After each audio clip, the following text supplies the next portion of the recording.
You see, there's nothing wrong with pleasure at all.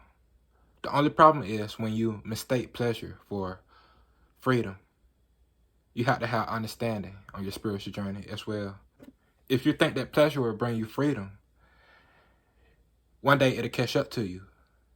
It'll feel like you're in a rut because you thought that, materials would bring you freedom. You thought that it would bring you happiness. So it begins to weigh down on you. And I see this, I just saw, a celebrity just committed suicide. I believe it was the Green Power Ranger. I don't know what was going through his mind. Maybe he thought materials would bring him happiness.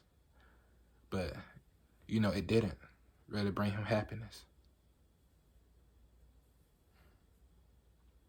Because pleasure can't bring you happiness. Realization is the only thing that can bring you happiness. And it won't even matter whether you're in a good mood every day or not. Nobody can sustain a good mood. I don't care who it is. Whether it's Jesus or Buddha, nobody can sustain a good mood all the time. The moods alternate and they shift, but the awareness doesn't alternate or shift. So you need realization of that. The awareness of your thoughts, the awareness of your body, it doesn't alternate and shift.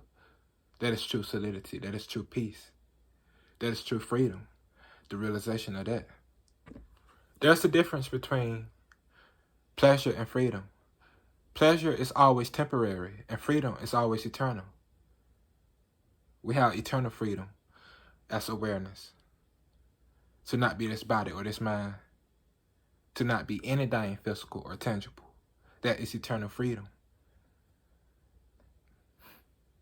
It is freedom itself. Your true essence, your true being. Don't get me wrong now. Nobody wants to live in a box. I understand that. But you have to be flexible as well. You have to be able to adapt to any situation as well.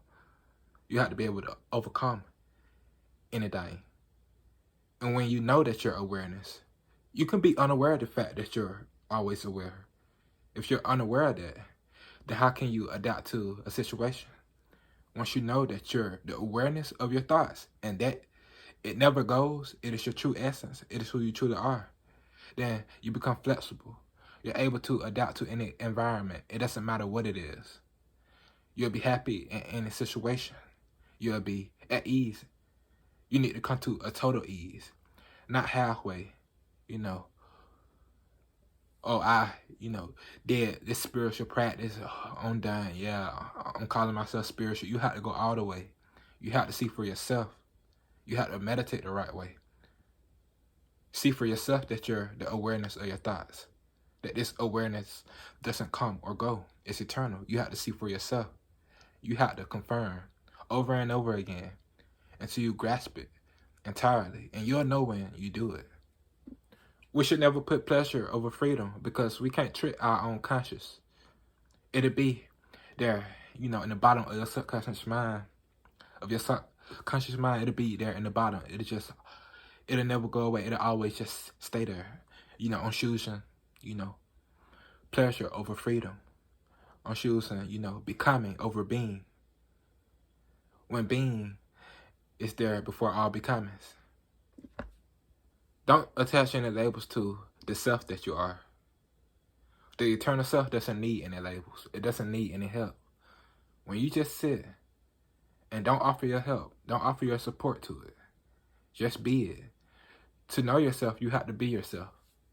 And you're always being yourself. How can you not be yourself? You're always being, the pure self, the eternal self.